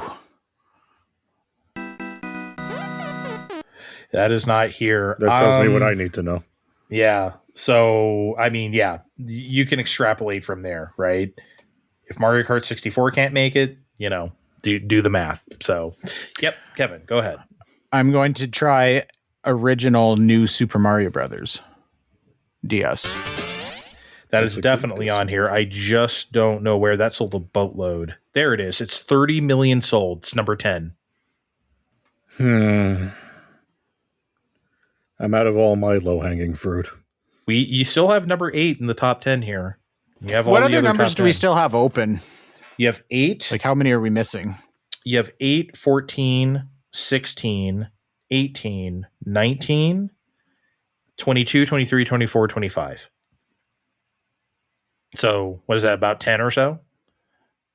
Legend of Zelda Tears of the Kingdom. It's number 22. Oh. So you got one of them. I thought about that, and I thought that was going to be edged down. Help me brainstorm on DS. We got Mario Kart, we got New Super Mario Brothers. I would think those are top 2. Clubhouse Games sold like an insane shitload on DS as well, didn't it? Or would it be like in top 5? I think it was more of a Switch success. Yeah, because I don't think. I know they split out the games on the DSi shop, but that's another. Yeah, Clubhouse Games might be a bit of a reach. There's some juicy DS stuff on here, I will say. I mean, there's definitely DS games on here. But what are they? New Super Mario, or just Super Mario 64 DS. That sold very well. Let's see, Super Mario 64 DS. Oh! You're out, Kevin. Yeah, that's not on here. Okay, Steve, you're going at it alone. Let me write this down first. I'm writing down your misses for some reason. I want to know what you said wrong. Rub it in our face later. DS. Well, when I post it online. Ah, okay. Rub it in our face publicly. Yes. Okay, you're out, Kevin. Steve, you still have 2 strikes available to you, 2 misses rather. So go ahead. You have a whole bunch here. I'm sure you can get at least a couple more. Maybe not. Let's waste one of them right now. Pokemon Diamond and Pearl. Pokemon Diamond and Pearl. Not more than New Super Mario Brothers. Okay. Nope. Well, you got one more chance. I have the sneaking suspicion that I'm going to read down this list and one of your misses are going to be on here because I'm blind, but we'll see. We'll cross that bridge when we come to it. If that happens and you just get another guess, another strike. You mean you didn't read all these in advance? I literally wrote them down. I'd show you, but I don't want to blow it. But yeah, I'm writing, and I have a physical piece of paper here that I wrote them all down on. So we need a more proficient judges panel, I think. You always want a more proficient. You know what? Shut up. Okay, you're out of the game. You can still confer with Steve though. If you want to give him suggestions, you can. Well, my suggestions are probably not good. I don't know. I was trying to, I think this list is very heavily comprised of top Switch, top DS, and top Wii. There's some juicy Wii on here. You guys are missing. There's some juicy Wii. From pretty juicy ass Wii.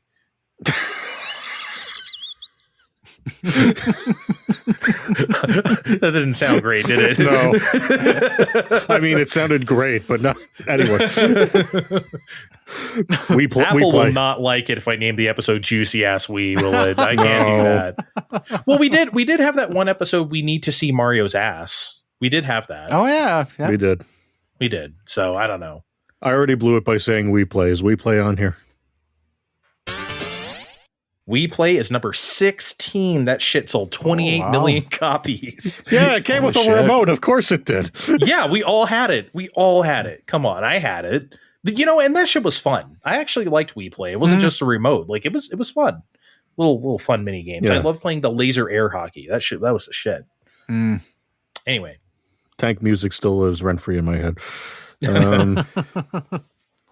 Then Tank as well. Oh man, I'm trying to give a good hint, but anything I would say would give it away. So, what could the juicy Wii be? I want to know. Oh, there's some stuff here, man. There's some stuff. I mean, none of it's Smash Brothers Brawl, so I mean, how legitimate could it be? Mm-hmm. There is still, I will say, there is still one more Switch game if you want to think of it, but Super Mario Party. number 23 on this list. God you damn. got it. So let that be a hint to you. No more Switch games. Yeah. Now I need to really grab onto that juicy Wii. You know, I always thought it was kind of stupid that people equated Wii with like a penis. Who calls her dick a Wii? Like wee maybe. Yeah, the small children, Wii. Yeah, but not Wii though. Singular Wii. And then Fisher Price put out the Wii Mote. Remember that shit? No. Oh my god! Yeah, I guess you don't spend time around kids. Yeah, I guess not. I don't know. My nephew was the oldest nephew was born around that time, but like he was just like he was still shitting himself. He wasn't like playing with toys, so I don't really remember. Mm. Yeah. Anyway, Juicy Wii, juicy ass Wii, man. Come on.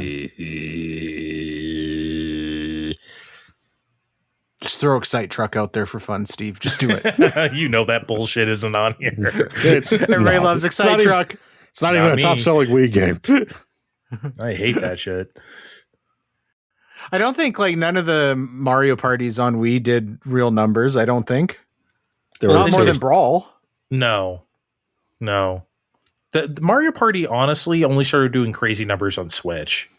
Yeah. They sold pretty good on Cube as well, but not like this. This is crazy. Yeah, but Now like everyone likes that shit. Cube is just in a different conversation though. Yeah. I'm glad you guys didn't name any Cube. Well, I mean, did you? No, I don't think you guessed any Cube games. Yeah. Even We're the too one wise for that shit. even the one I'd name, I know is not going to be a bazillion seller. No. I will say the lowest one on this number 25 sold 20.6 million copies. So everything here is sold 20 million copies or more. How about that? I know this keeps going up incrementally. Pokemon Let's Go Pikachu and Eevee. We're out of Switch games. Oh, you said that. Oh, well. Yep. Oh, well. What did we miss? Let's see what we missed. Okay. So, y'all, you never filled out the top 10 because you missed number 8 and it was some juicy ass Wii. You missed the sequel to Wii Sports Resort. Sold that much? 33 million copies. Holy fuck. Yeah, dude. I never would have guessed that sold more than Brawl. Like, I never would have guessed that. I would have, well, more than Brawl, but not top 25. Okay, keep going. Yeah. Well, wasn't Sports Resort the first like Wii Motion Plus game or something? Yes, it came with it. Yeah, so maybe although that's that Tiger Woods shit came out a month before that. That was right after you gave everyone Wii Sports. So when you give everyone the chance to pay for it, well, yeah. Let's see what's next here. Number 14, you missed the one pack in Duck Hunt.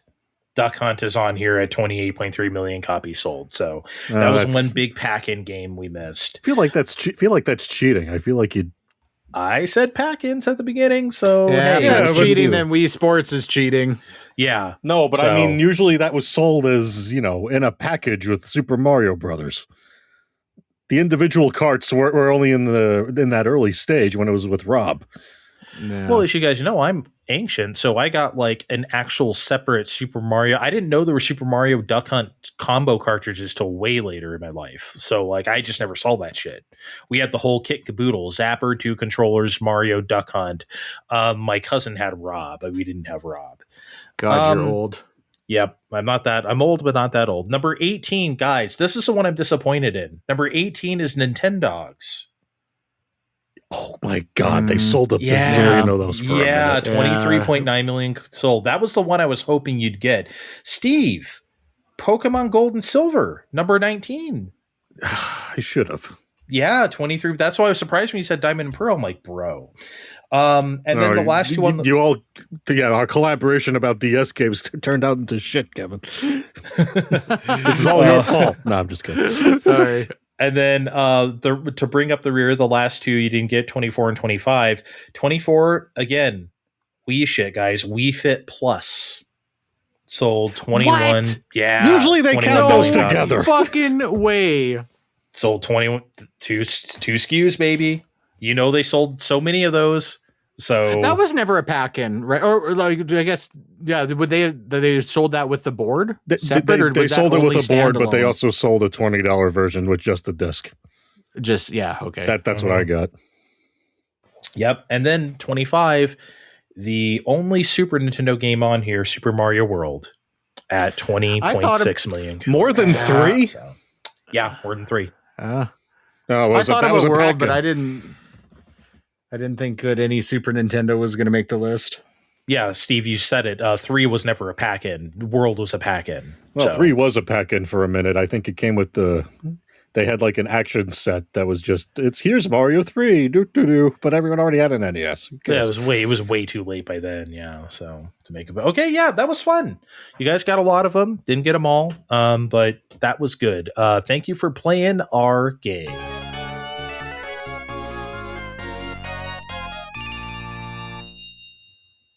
All right, we're being self-indulgent today. So you know what we got to do? We got to do the thing that put our pervert asses on the map. We need to play JAV titles, real or fake, motherfuckers.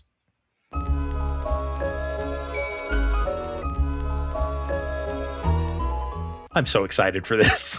It's been so long. It does always warm my heart when we play JAV titles. It just feels like we're home. Yeah, I know. Like, we'll start. I have I don't know. I think I have 8 or 9 here. We'll see how many we get through, okay? First one. Sexualized chess. My mature chess tutor's sexual ripe body. Real or fake?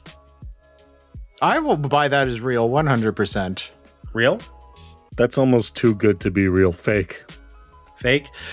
Steve, you're correct. It's fake. I made that shit up. You are damn good at it's always a crapshoot because you are right in the zone with these titles. I've gotten really good at this. Yeah. I've gotten too good at this, actually. All right. That's why you're on a list. What? A JV title list? All right. Next one. The House of Unusual Dicks. 6 college girls on a graduation trip wander into a house with dicks sticking out of the walls. Real or fake? I think it's I don't think it's sexy enough. I think it's fake. Okay. They're not all sexy all the time. Language. Real. Real? Man, you guys are split so far. Steve, you're right again. It's real. It's totally real. Dicks were sticking out of the walls, Kevin. Don't tell me you've never gone on a college trip where dicks weren't sticking out of the walls. I mean, come on. Wow. I didn't want to talk about it on public podcast. Okay. All right, next one. Is she really our boss dressed like that? This ball-busting office bitch initiates the penis council. Real or fake? Okay, this sounds fake, but I feel like I read a bunch of these just like it over the course of the past few months, so real. Okay. I think it's fake just because I think you think it's hilarious when you made that up. I think you made that up because you thought it was super funny. Kevin, you are absolutely correct. I laughed my ass off when I wrote down the penis council. Because I was like, what is she going to do in this board meeting? Yeah, she's, Oh, you know what she's going to do. She's taking dictation. That's what she's doing. All right. Next one. When she entered the men's bathhouse, she had no idea she was in for a world of pain. 7 old men who practice hard cream pies and dildo aggression. Real or fake? Sounds real enough, but fake. Okay. Kevin? Oh man. Yeah, okay, I think fake too. Fake? Yeah, you guys are on to me. It's fake. That was fake. I made that one up. I was real close to going real, though. Yeah. You know, hey, I tried, right? Okay. There's a cadence next one. these all anyway. Yeah, hey, you know, you gotta get into the rhythm, right? All right, next one. You slept with my wife, so it's only fair that I get to fuck yours, right? Cucked husband demands an apology in the flesh while the other husband watches. Real or fake? I think that's real. That's real? I think so. You had me. I'm going to say fake. I don't think I've seen them explicitly say cock in too many of these. Okay. Kevin's right. It's real. Oh, this is totally real. Yeah. They do say cucked sometimes. It's not like super often, but they do say it. All right. Next one. Semen for now, semen for later. That's it? Real or fake? Yeah, that's it. I'm going to pull an Andre here and say I want this to be real, so I'll say it's real. Okay.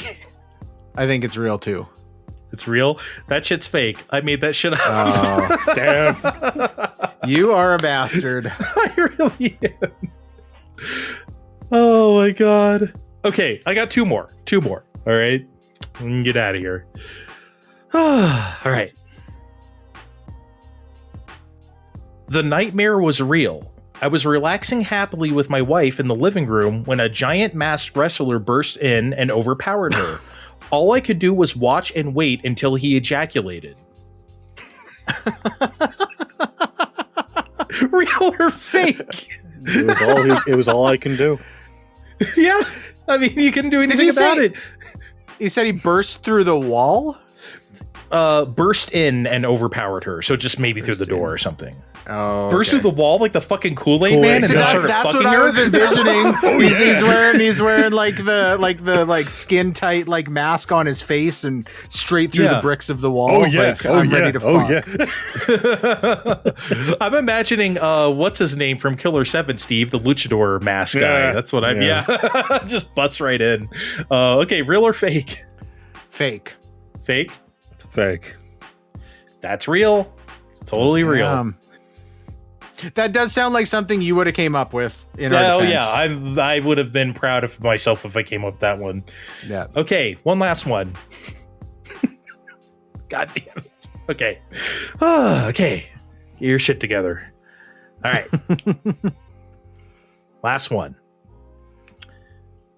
Attack on beautiful tits. Attack on beautiful tits, real or fake? I think it's real. Real? Steve's despondent now. Fake? It's real. Kevin got it right. It's Hell yeah. Attack on beautiful tits is a real deal. Nice. Oh my god.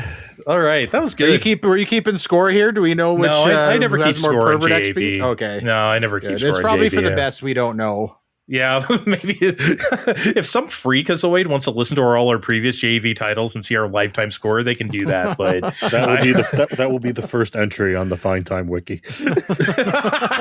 Lifetime scores on like 45-second games and shit, and like all our shit. Our lifetime like you know it'd be interesting. Our lifetime like money on place your bets, like how we've gone like up and down in the game we had to play to get money and shit. That would be a fun little timeline. I think we could figure that out. I've got all of the history we've got a massive spreadsheet. We could probably we could get there. Be fun. Okay, thanks guys. It's been a long time. I hope it was good for you, because it was definitely good for me. Again, I would love to name the episode Attack on Beautiful Tits, but I don't think I'm going to be able to do that. So with that, I'm just going to say goodbye. Thanks for joining us, guys. Thanks for listening to Fine Time.